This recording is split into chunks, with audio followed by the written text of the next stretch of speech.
Stop eating breakfast the way your doctor told you to in 1985. If you're over 60 and you start your morning with toast, cereal, orange juice, or even healthy oatmeal, I need you to listen very closely for the next few minutes, because what I'm about to share could be the difference between waking up energized and steady or waking up shaky, foggy, and fighting a blood sugar spike before you've even left the bedroom. My name is Dr. Jason Fung. I've spent over 20 years working with patients in their 60s, 70s, and 80s, helping them manage blood sugar without feeling like their life revolves around a glucose meter. And I want to start with something that stopped me in my tracks a few years ago. A study following more than 1,600 adults over the age of 60 found that the order and composition of your very first meal of the day could shift post-meal blood sugar spikes by as much as 40%, simply by changing what you eat first, not how much, not calories, not carbs cut out entirely, just the order and the pairing. 40%. That is not a rounding error. That is the difference between a blood sugar reading that makes your doctor nod approvingly and one that has them reaching for a prescription pad. And here's the part that really got my attention. The item that ranks number 1 on today's list. The most powerful blood sugar stabilizing breakfast strategy I know of isn't some rare superfood you've never heard of. It's something sitting in your kitchen right now that almost everyone eats in exactly the wrong way. I'll walk you through it at the very end, and I promise, once you hear why it works, you'll never make breakfast the same way again. But before we dive in, I want to ask you something, because I read every single comment on these videos. Every one. Tell me your age and tell me this. What does your breakfast usually look like right now? Toast and coffee? Cereal? Or have you already started experimenting with some of these ideas? I genuinely want to know, because it shapes what I cover in future videos. And honestly, hearing from you is one of the best parts of doing this work. Now let's get into it. I'm going to walk you through 5 breakfast strategies ranked from good to absolutely game-changing that can help lower and stabilize your blood sugar starting tomorrow morning. We're going from 5 down to 1, so stay with me, because the ones near the top are the ones almost nobody talks about. Number 5 on the list is building your breakfast around a base of fermented, protein-rich dairy, think plain Greek yogurt or kefir, instead of starting with something starchy. Researchers looking at glycemic response in older adults have found that a serving of fermented dairy containing at least 15 to 20 grams of protein, eaten before any carbohydrate touches your plate, can blunt the resulting blood sugar rise by a meaningful margin, in some observed groups by roughly 20 to 25% compared to eating carbohydrates alone. Here's why this matters so much more after 60 than it did when you were 30. As we age, our muscles develop something called anabolic resistance, which simply means your body becomes less efficient at using protein to maintain and repair muscle tissue, even when you're eating the same amount you always have. Weaker, less responsive muscle tissue is also less effective at pulling glucose or sugar out of your bloodstream after a meal, because muscle is actually one of your body's biggest sugar storage sites. Think of your muscles like a warehouse with loading docks. In your 30s, those loading docks are wide open and trucks unload sugar quickly. After 60, some of those docks start to rust shut. Feeding your body concentrated protein first thing in the morning helps prop those doors back open. For preparation, aim for a half cup to a full cup of plain Greek yogurt or a cup of kefir, unsweetened, first thing in the morning, ideally within 30 to 60 minutes of waking.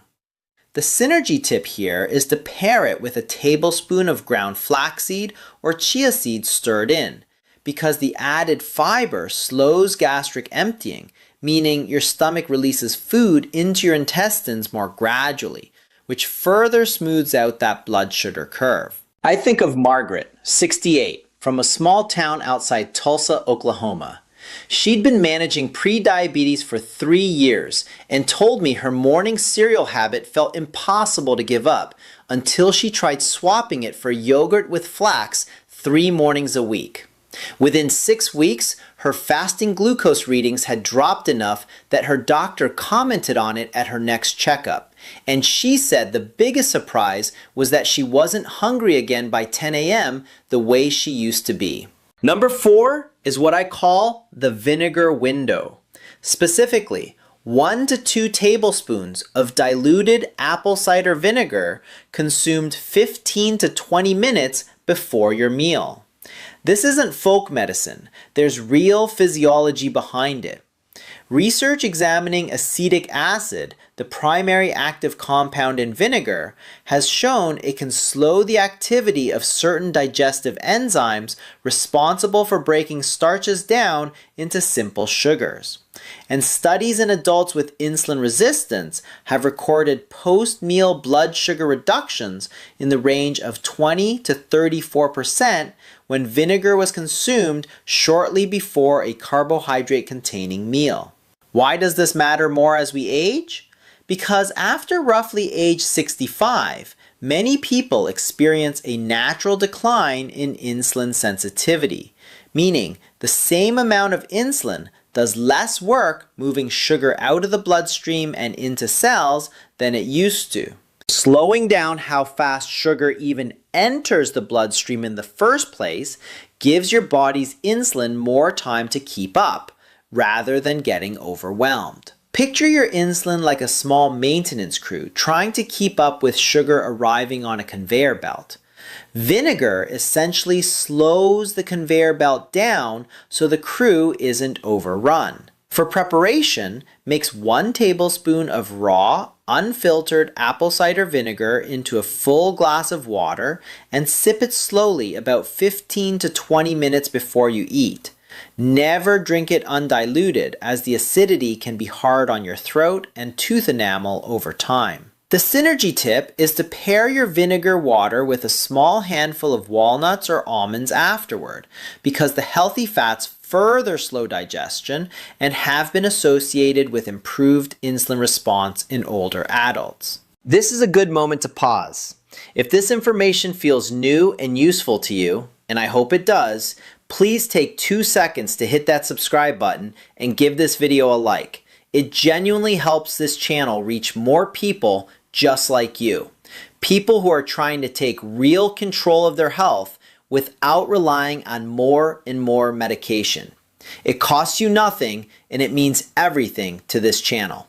Now, let's keep going because the next 3 items are where things get really interesting. Number 3 is protein first eating order. And this one surprises almost everyone I explain it to.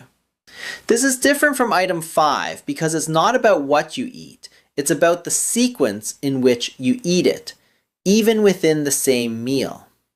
A landmark line of research on meal sequencing found that when the same foods were eaten in a different order, protein and vegetables first, starchy carbohydrates last, post-meal blood sugar spikes dropped by as much as 30 to 40%, and insulin demand dropped right along with it, even though the total meal was identical. Same eggs, same toast, same fruit, just eaten in a different order. Why does sequencing matter so much for older bodies specifically? It comes down to something called gastric emptying rate, which is how quickly food leaves your stomach and enters your small intestine, where sugar actually gets absorbed into the blood. Protein and fiber-rich foods slow that emptying process, so when they're eaten first, they form a kind of buffer, gently coating the digestive tract and slowing the entry of any sugar that follows. Think of it like sending a slow-moving lead car onto the highway ahead of a fast car. It naturally controls the pace of everything behind it. For practical application, this couldn't be simpler. If your breakfast includes eggs, a piece of fruit, and toast, eat the eggs first, then the fruit, and eat the toast last, even if it's just 2 or 3 minutes apart. The synergy tip is to add a source of healthy fat, like a few slices of avocado, to whatever you eat first, because fat further slows gastric emptying and has been shown to enhance the entire effect. I want to tell you about Harold, 74, from a suburb outside Phoenix, Arizona. Harold had been on the edge of a type 2 diabetes diagnosis for over a year. He didn't want to change what he ate. He loved his eggs and toast. So instead, we simply changed the order. Eggs first, fruit second, toast last, every single morning. At his 3-month follow-up, his A1C, which is a blood test that reflects your average blood sugar over roughly 3 months, had improved enough that his doctor pushed his diagnosis conversation back entirely. Same food, different order. That's the power of this one. Number 2, and this is one very few people talk about, is what I call strategic breakfast delay, sometimes referred to as a compressed eating window. This does not mean skipping breakfast entirely, and I want to be very clear about that, because for many older adults, skipping meals can actually backfire and cause worse blood sugar swings later in the day. What I'm talking about is simply pushing your first meal 60 to 90 minutes later than you currently eat it, giving your body a longer overnight fasting window before it has to process any incoming sugar. Research tracking metabolic markers in adults who extended their overnight fast to 12 to 14 hours found improvements in fasting insulin sensitivity of up to 20% within just a few weeks, without any other dietary changes at all. Here's the aging-specific piece that makes this so important. Mitochondria, which are the tiny structures inside your cells responsible for turning food into usable energy, naturally become less efficient with age, sometimes losing up to 30% of their function by your 70s. Less efficient mitochondria struggle more to process sugar quickly, especially early in the morning when cortisol, your natural wake-up hormone, is already elevated and independently raising blood sugar on its own. Giving your body a slightly longer overnight window before that first bite gives your mitochondria more time to catch up and clear residual sugar from the night before. So you're not stacking a new sugar load on top of one that hasn't been cleared yet. Think of it like giving a slow dishwasher an extra cycle to finish before you load in more dirty dishes. For practical application, if you currently eat breakfast at 7 a.m., try shifting it to 8:15 or 8:30 and use that extra time for a short walk, some water, or your morning coffee, black or with a splash of milk, but nothing sweet. The synergy tip is to pair this delayed breakfast with a short 10-minute walk beforehand, because light movement further improves how efficiently your muscles absorb glucose once you do eat. Which brings us to number 1, the most powerful strategy on this entire list, and the one I promise to come back to. It's not a supplement, it's not an exotic ingredient, it's fiber first eating. Specifically, consuming a substantial dose of soluble fiber as the very first thing you eat in the morning, before anything else touches your plate. I'm talking about something like a tablespoon and a half of psyllium husk stirred into water, or a generous serving of chia seeds soaked overnight, or even a large portion of cooked oat bran eaten completely on its own before any other food.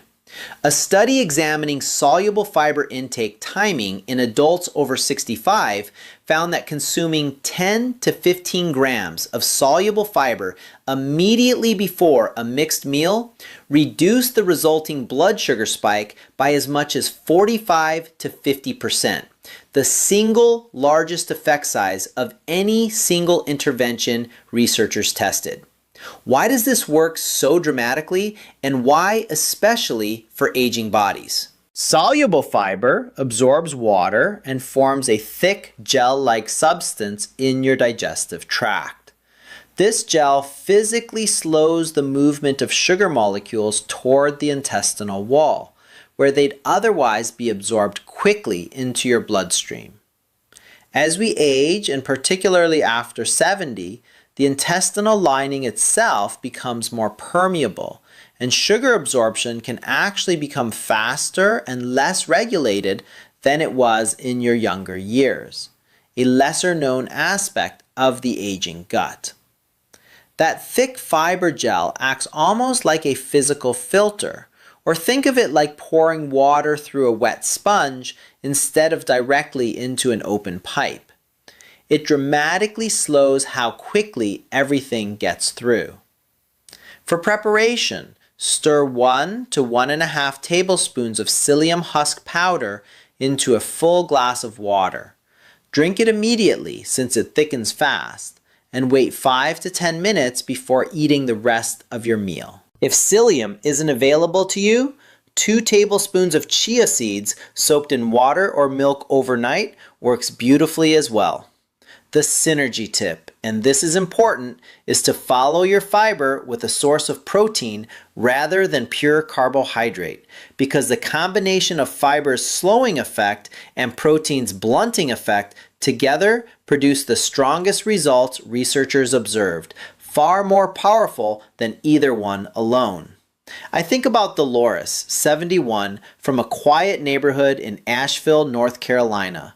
She'd struggled with morning blood sugar spikes for years despite eating what she considered a healthy breakfast. When she added psyllium fiber before her meal, followed by eggs, within a month her morning readings had smoothed out so consistently that she told me it was the first time in a decade breakfast didn't feel like a gamble. Here's what I want you to take away from all of this. Managing your blood sugar as you get older isn't about giving up the foods you love, or living in fear of every meal, or feeling like your body has betrayed you. It's about understanding that your body still works. It just needs a little more thoughtfulness, a little more strategy than it once did. Every single person I've described today made a small shift, not a complete overhaul, and got their independence back. The ability to travel without worrying about glucose crashes, the energy to keep up with grandchildren, the confidence to walk into a doctor's appointment without dreading the number on the screen. That is what this is really about. Not perfect numbers on a chart, but a life that still feels like yours. And I want you to hear me clearly. It is never too late to make this shift. Not at 65, not at 75, not at 85. Your body is still listening, and it still responds, sometimes faster than you'd expect. If this video helped you even a little, please subscribe so you don't miss what I cover next, and hit that like button. It truly helps more people find this information. And I'd love to know in the comments below, which one of these 5 are you going to try first thing tomorrow morning? I read every single comment, so tell me, and I'll see you in the next video.